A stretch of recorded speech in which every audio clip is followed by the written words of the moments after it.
Today there's about 326 million people in the United States.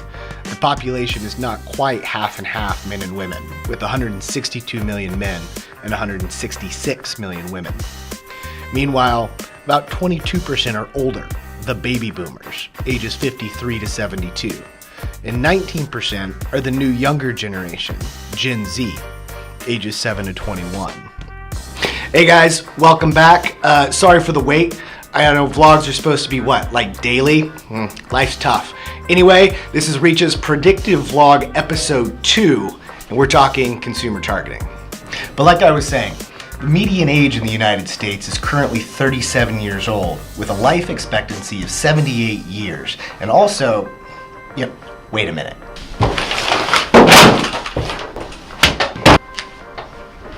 What do we have here? 162 million men, 166 million women, 78 million 0 to 18 years, 30 million 19 to 25, 40 million 26 to 34, 82, 35, 41 million, 49 million 65.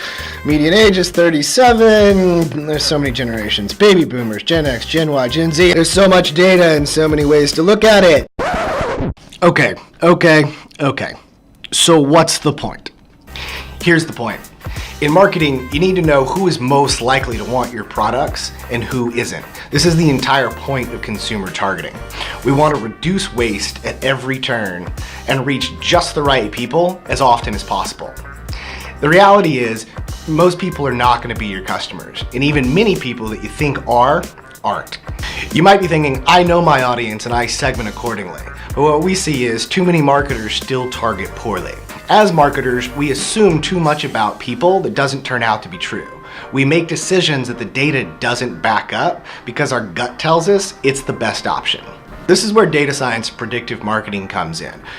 When you're using traditional filters like, say, age, gender, or even some psychographic variables, you're still really just using intuition to make decisions, not data.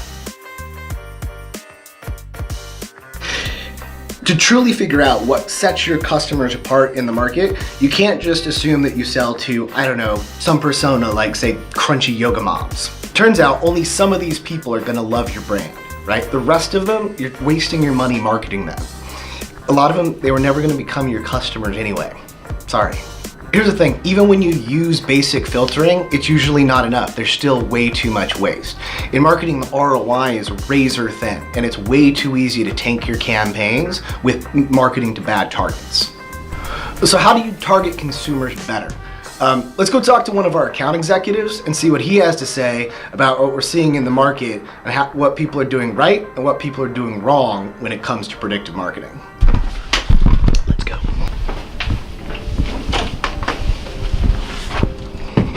Colin!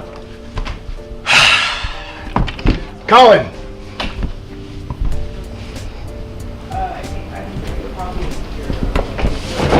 Colin? Nope. Yeah, getting everything switched up. Colin! Not Colin. It's Colin. I can see him.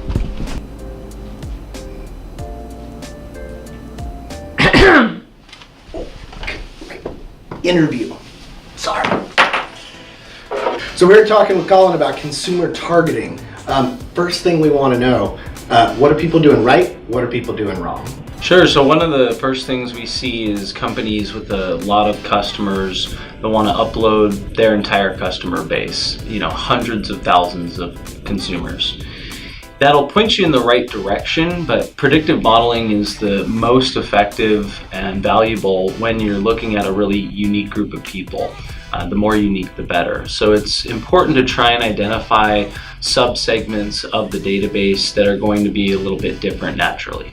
Do you see that a lot? People just dump their entire database? Just dump in the whole thing. One of the first questions that we'll get is, hey, how large of a file can I load into the system? And the size of the file really isn't the issue. The issue is that we need enough records to build a reliable model, but if you load in too many, you end up watering down the uniqueness and the differentiation between the consumers.